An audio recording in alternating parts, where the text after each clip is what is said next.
ગરીબોના સરકારી અનાજને બારોબાર સગેવગે કરવાનું મસમોટું કૌભાંડ બહાર આવ્યું।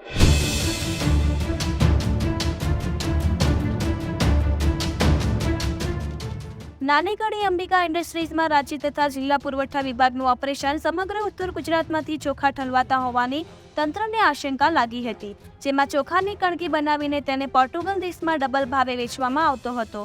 જે સરકારે ચોખાનો ₹48,69,000નો જથ્થો રાજ્ય અને મહેસાણા જિલ્લા પુરવઠા વિભાગની ટીમે નાની કડીની એક ફેક્ટરીમાં રેડ પાડીને ઝડપી પાડ્યો હતો। પુરવઠા વિભાગ દ્વારા ચોખાનો જથ્થો સીઝ કરી માલિક સામે પોલીસ ફરિયાદ સહિતની કાર્યવાહી કરવામાં આવશે તેવું જાણવા મળ્યું હતું। મહેસાણા જિલ્લા પુરવઠાના અધિકારીઓ તથા તેમની સંયુક્ત ટીમોએ નાની કડી વિસ્તારમાં આવેલ રાજુભાઈ મદનલાલ કેલાની અંબિકા ઇન્ડસ્ટ્રીઝમાં ગત મોડી રાત્રે દરોડા પાડી પુરવઠા વિભાગે તપાસ હાથ ધરતા સરકારી ચોખાને ફેક્ટરીમાં કટકા કરી તેની કણકી બનાવીને પોર્ટુગલ દેશમાં ઊંચા ભાવે એક્સપોર્ટ કરતા હોવાનું બહાર આવ્યું છે। માત્ર મહેસાણા જ નહીં પરંતુ ઉત્તર ગુજરાતમાં સૌપ્રથમવાર ચોખાની કણકી બનાવીને એક્સપોર્ટ કરવાના રેકેટને જાણી પુરવઠા વિભાગની ટીમો ચોંકી ઉઠી હતી।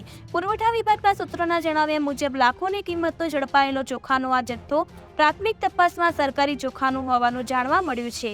બીજી તરફ મહેસાણા સિવાય ક્યાંય અન્ય જિલ્લામાંથી આવી ચોખામાંથી કણકી બનાવવાની ફેક્ટરી ન હોવાથી માત્ર મહેસાણા જ નહીં પરંતુ ઉત્તર ગુજરાતના જિલ્લાઓમાંથી સરકારી ચોખાનો જથ્થો અહીં લાવવામાં આવતો હોવાનું લાગી રહ્યું છે।